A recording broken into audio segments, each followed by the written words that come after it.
सब वोट मिलल हुई ना रवा गांव के, क्या बोली, सब वोट मोदी जी के मिल रहे हैं, सब मिल रहे हैं।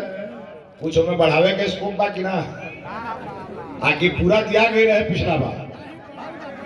अबरी मोदी जी के इच्छा बा कि धारा 370 हटल बा, तो मोदी जी के इच्छा बा कि हर बूथ पर जितना पहले मिल रहे वो से ज्यादा 370 वोट में बढ़ावे के बाद।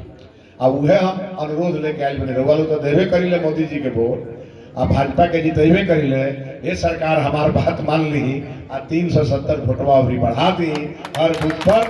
वह हम कहेंगे, हम तो आर्यन के कहब कि बाबू गाना बनाओ जरा, इस बार राम वर्ष में बक्सर की तकदीर खुलेगी और बनारस जैसे बक्सर की तस्वीर बनेगी, है ना, ऐसा कुछ बनाओ बेटा।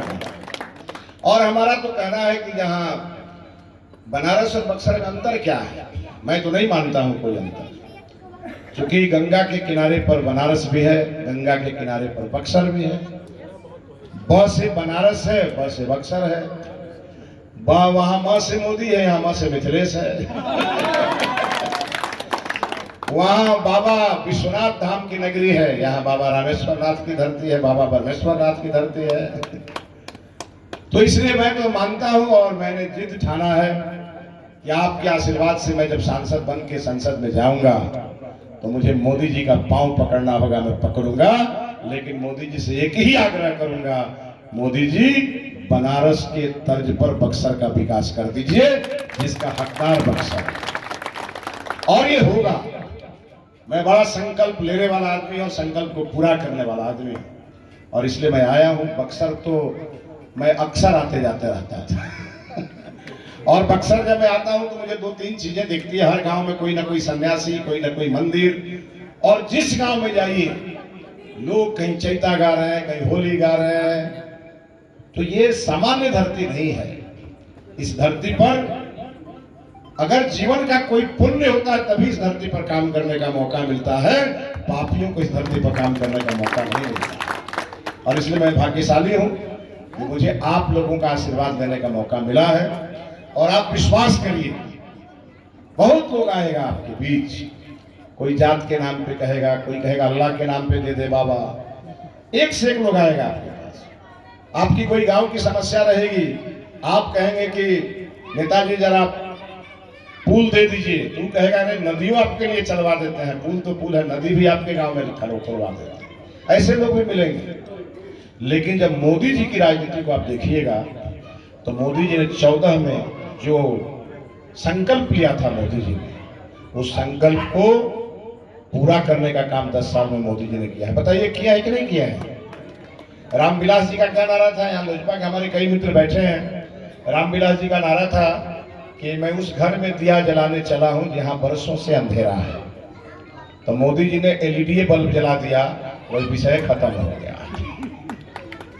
हर घर में बिजली पहुंचाया मोदी जी ने, हर गरीब की चिंता की मोदी जी ने, फ्री अनाज दे करके, और हर गरीब की चिंता से उन्होंने मुक्त किया।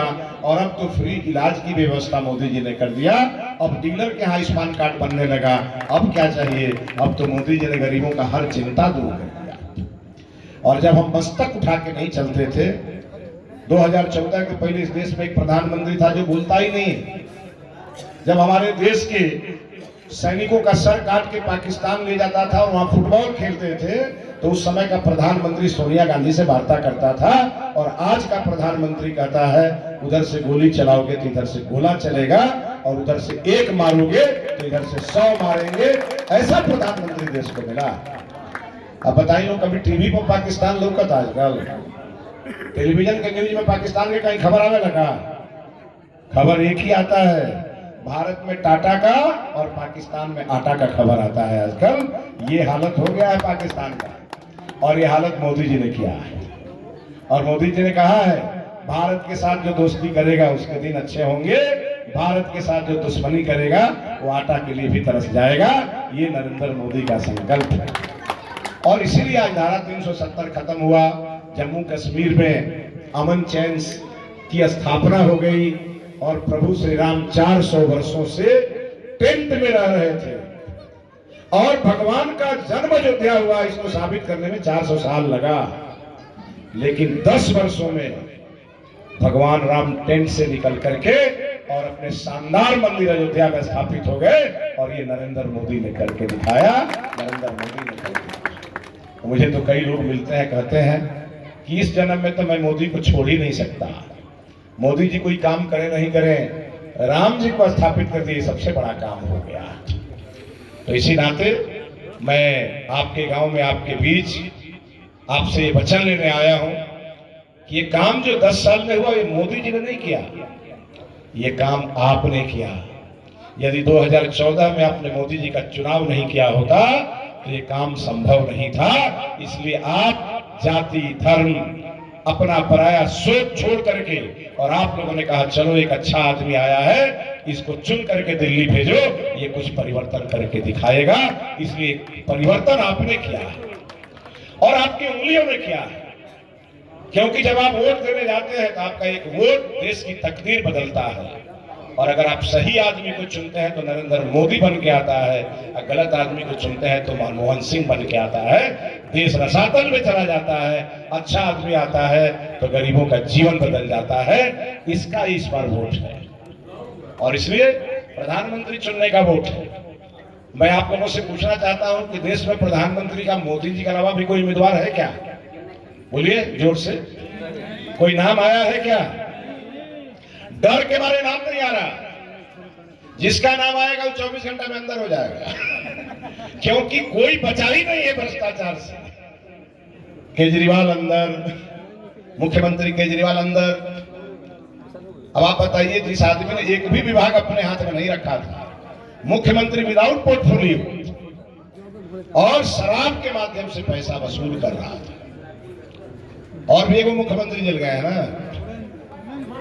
हेमंत सोरेन। अब छोटा छोटा लोगों पर कार्रवाई नहीं हो रही है। मोदी जी ने कहा बागड़ बिल्लों को ठीक कर दो, देश से भ्रष्टाचार खत्म हो जाएगा, और ये काम देश में हो रहा है। और इसीलिए प्रधानमंत्री का कोई उम्मीदवार नहीं आ रहा है।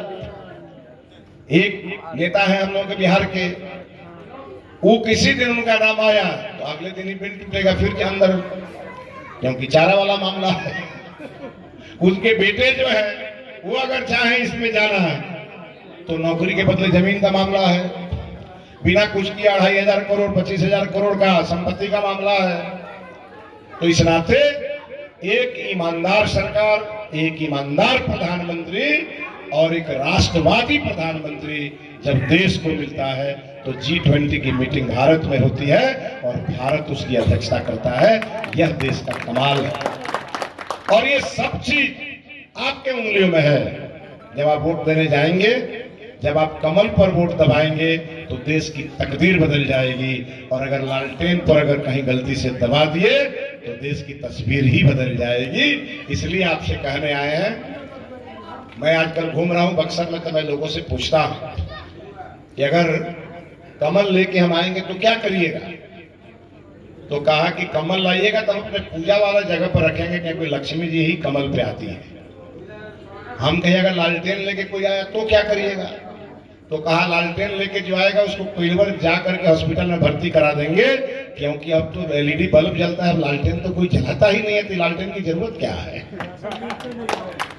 और इस बक्सर में लालटेन और कमल का युद्ध है, और यह युद्ध में चूंकि लालटेन पार्टी को वोट ही नहीं है आजकल, तो कहीं जात के नाम पे, कहीं अल्लाह के नाम पे, कहीं पिताजी के नाम पे, कहीं चाचा जी के नाम पे, कहीं फूफा जी के नाम पे, यही सब चल रहा है आजकल। और मेरे बारे में कहा जाता है कि ये बाहरी है। मैं यही बैठा बैठा मैं कह रहा था, मृगेंद्र बाबू तो बिहार के थे, इसी प्रखंड के थे, और वित्त मंत्री कहां बने? झारखंड में। दीनानाथ पांडे जी यही थे, अमरेंद्र बाबू यहीं के थे। लोकसभा कहां लड़े? जमशेदपुर में।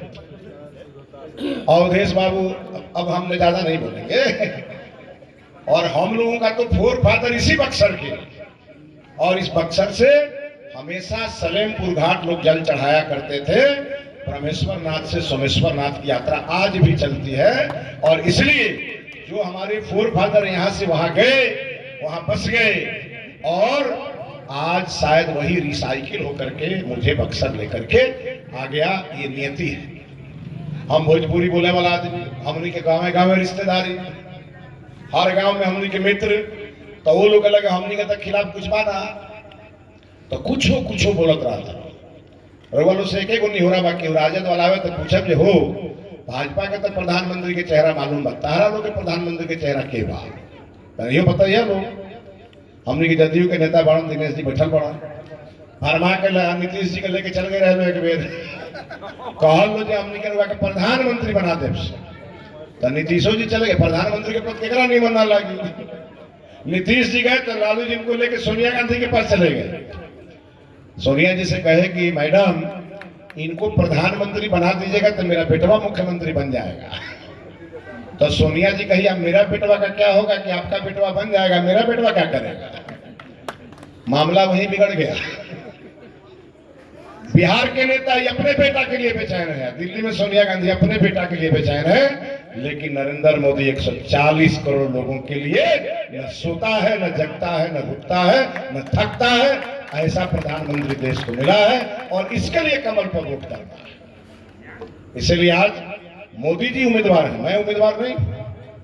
मुझे तो मोदी जी ने कमल दिया है कि देखो ये मुरझाना नहीं चाहिए और मेरी जिम्मेवारी है कि कमल मुरझाएगा नहीं, और आप लोगों का आशीर्वाद लेकर के और उस कमल को खिलते हुए कमल को दिल्ली पहुंचाएंगे और मोदी जी के हाथ में जाकर देंगे। देखिए मोदी जी लगातार बक्सर में कमल आपको भेजा है और इसलिए बक्सर का इस बार मन मिजाज बनारस के बराबर आने का है और हम लोग इसी पे काम कर रहे हैं। हम अभी अपने जिला अध्यक्ष भोला जी को कह रहे थे कि भोला जी चुनाव के पहले एक हम लोग जरा घोषणा पत्र जारी करते हैं। इस बार आज तक तो कोई एमपी का उम्मीदवार नहीं है किया होगा जारी, लेकिन नॉमिनेशन के तुरंत बाद हमारी 5 साल में क्या प्राथमिकता होगी, हम कौन कौन से काम करेंगे, उसका हम लोग घोषणा पत्र जारी करके मैदान में उतरेंगे और महागठबंधन का छक्का छुड़ाएंगे और आप लोगों का आशीर्वाद लेकर के और बक्सर से फिर मोदी जी को आशीर्वाद आपका पहुंचाएंगे। इसके लिए तो इसलिए मोदी जी को पूरा आशीर्वाद रहेगा ना। सब अपना अपना हित रिश्तेदारी खबर करिएगा ना। बहुत बड़ा क्षेत्र है, पता नहीं हम कौन गांव में जा पाएंगे नहीं जा पाएंगे, तो हमारी कमी आप लोग पूरा करिएगा ना। बोलिए भाई, अब पूरा करिएगा तो जरा दोनों हाथ उठाइए ऊपर और जरा शंकर भगवान को याद करिए, आप प्रभु श्री राम को याद करिए और बोलिए हर हर अत्याधुनिक सुविधाओं से लैस God Grace CBSE school Chaugai nursery से 10 तक।